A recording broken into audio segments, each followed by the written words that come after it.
Guys, it's Jeremy here on Metal Music Meltdown, back on another video. What having today, guys, is another album review. This week we're going to be checking out the latest from the thrashers Evildead, a classic thrash band formed in 1986 in Los Angeles, California. This is only their fourth studio album, believe it or not. It's entitled Toxic Grace, just released yesterday, May 24th, 2024, through Steamhammer Records. It's got 10 tracks in total. Runtime is just over 40 minutes in length. And like I said, yeah, only their fourth studio album in total, pretty hard to believe. But they had their first album back in 1989, Annihilation of Civilization, all-time classic thrash classic. And then they had another release in 91. They broke up, I believe, in 95 officially. And then they reformed in 2016. And they released an album in 2020 entitled United States of Anarchy, which is pretty solid. And then today, guys, like I said, we're checking out their fourth album, Toxic Grace. Really cool artwork, as you can see here, guys. They have a really distinct look for their artwork. I'm assuming it's the same artist, or they just have a similar look to all their album covers. As soon as you see the cover, you can tell it's an Evildead album right away. They have a really distinct logo too, the way it's formed in the shape and stuff, kind of like a shield almost, with the skulls and like the ED kind of making that curved kind of shape. But I love the artwork on all their albums, really cool stuff there, never disappoint, really thrashy looking. And I was really pumped for this album. I've been into this band. I prefer their first couple albums, their first two albums over the third one that came out in 2020 in general. I find them to be a little bit more aggressive and thrashy. So I was kind of interested to see what direction the new album took. So let's jump right in, guys. Like I said, 10 tracks in total, 40 minutes in length, pretty good length for the album. Maybe a little bit long. It could have been a little bit shorter in my opinion. Opening track, FAFO, really short, 3.5 minute song.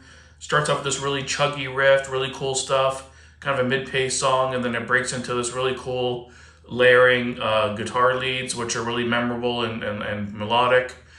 Just what you want a mid-paced thrash song to be. Really simple riffs, but effective and get your head bobbing. The melodic leads over top that you kind of hum along to as well. And pretty good tune. Nice way to open the album for sure. Number two, The Reverie, another mid-paced thrasher. Again, really simple riffs, nothing too crazy on the guitar work, but it sounds really good. Very catchy, very rememberable. It's one of those bands that kind of keeps it simple, thrashy. It's not like over the top technical or anything, but there's really simple riffs, but just used properly and effectively where it makes you remember the song, instantly get your head banging right away. Really good stuff. Number three was one of the singles, Raising Fresh Hell. This one had a little bit more intensity to it, more of a thrasher. Really good, again, melodic leads. I've kind of noticed that through this whole album. They had a good mix of like more mid-paced, thrashing kind of chuggy riffs on the bass line. And then layered over top, they'd have these really melodic kind of guitar leads. Really sounded good, blend, going back and forth. And I did find most of the songs in this album to be more mid-paced. Not really anything too crazy high intensity, unfortunately, which I'll get to momentarily. And yeah, a couple more thrashers on here. Stupid on Paradise. On Parade, sorry. Stupid on Parade was another one, was a mid-paced thrasher. Subjugated Souls was one of the singles as well. This one had a little bit more kick to it. It opened up with this really cool melody line and melodic lead, and then it went to this more intense thrash riff.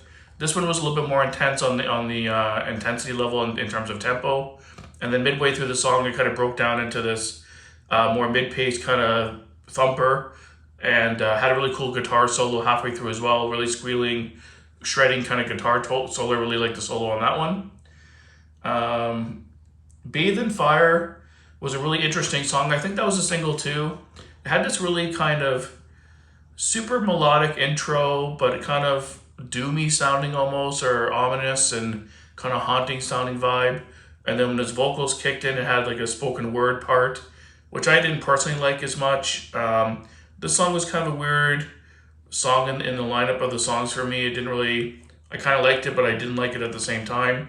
I love the atmosphere of the song, but it lacked intensity in parts, and later on in the song it picked up and had a little bit of a chuggy riff into it, but overall it was kind of felt out of place in a way. Poetic Omen was another mid-paced banger, pretty good thrashy song as well. Really catchy riffs, simple but effective. World of Rats, like OV. I was just a 2 minute instrumental. It had potential to be a good song, but it was kind of just more pretty basic. Chunky, thrashy riff, a little bit of a guitar melody in it, but nothing too impressive in terms of an instrumental. It had a good bass line of what could have been a lyrical song. I think that was kind of a filler in my opinion. They could have taken that off. I wasn't a big fan, to be honest. It didn't really go anywhere. It didn't really wow me in any way. And it was just kind of it sounded like a song that wasn't finished. It sounded like a song that had a good bass line for a mid-paced thrasher, but there's just no lyrics written for it. And Fear Porn, short song, 3.5 minutes, probably my favorite song on the album. This one really brought up the intensity, really heavy thrasher riff, really high intensity, had a kind of a Slayer vibe to it. Even the vocal delivery had a more of a Tom Araya kind of delivery to it, higher tempo, more intensity. Easily my favorite song on the album, more intensity in it, and really got my head banging right away.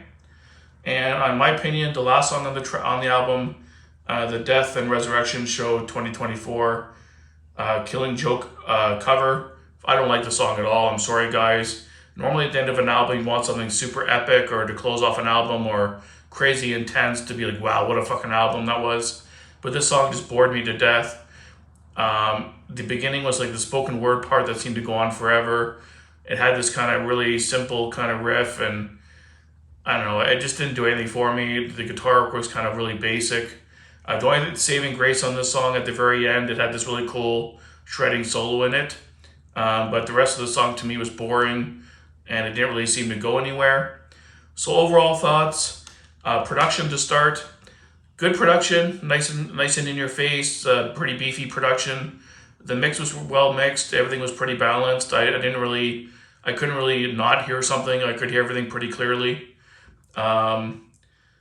Instrumentation was good. I found the riffs to be more on the simple side, but very effective. I actually really like that when bands like thrash metal keep it simple sometimes. It doesn't have to be super technical.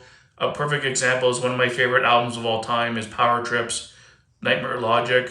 They use some of the most simple and stripped down riffs, but they're so heavy and so crunchy, and it's just one of my favorite albums. So I love when bands are able to capture that simplicity but make it heavy and fucking thrashy as hell still. So they kind of were good at that. They had some simple riffs and they were effective of kind of chugging along, get my head banging, and some really nice melodic guitar leads over top as well. I really appreciated that as well. Drum work was pretty solid, nothing too crazy. I find the weakest point on this album, to be honest, with the vocals. He sounded okay, like you could hear what he was saying.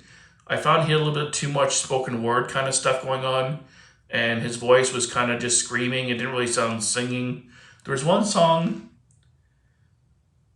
was it Bathe in Fire? I think it was Bathe in Fire. I think he tried to do a little bit more melody in his voice, but it still didn't quite work. It had a weird kind of sound to it. In the Fear Porn one, I found his voice, that was the best vocal delivery in my opinion. It had more intensity to it.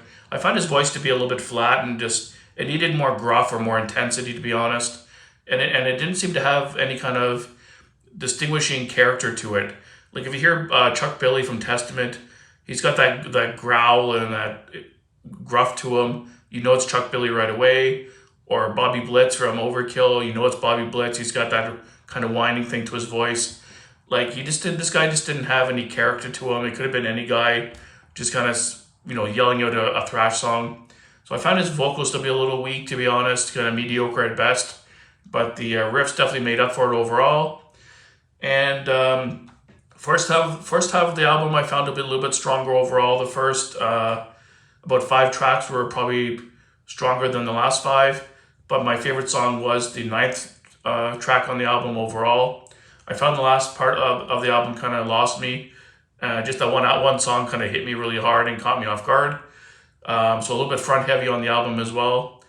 And otherwise, it's a decent album. A lot of mid-pace stuff. I wish there was a couple more songs that were higher intensity and faster in tempo, just to really thrashy, but they kept most of the songs mid-pace for the most part, except for like 1 or 2. But overall thoughts, out of a scale out of 10, I'd probably give this a solid 7. It's a good thrash album. I didn't love it. I didn't hate it. I definitely listened to it again. It's got some really good songs on there. But there's a couple of fillers for sure. The last track was garbage in my opinion. The instrumental was a filler that didn't need to be there. And Bathe in Fire didn't really catch my attention either. It was just like, eh. It was just an okay song. So let me know down below, guys, what you thought of the album. I thought it was a decent release from these guys. Worth a pickup physically? I'd say yeah. I'd say I definitely want in my collection. I like this band. And I definitely want to support them and keep them going. So let me know down below, guys, what you thought of the album. Give your thoughts and your ranking out of 10. And stay tuned for some more videos coming up next couple days, guys. And until next time, keep it metal.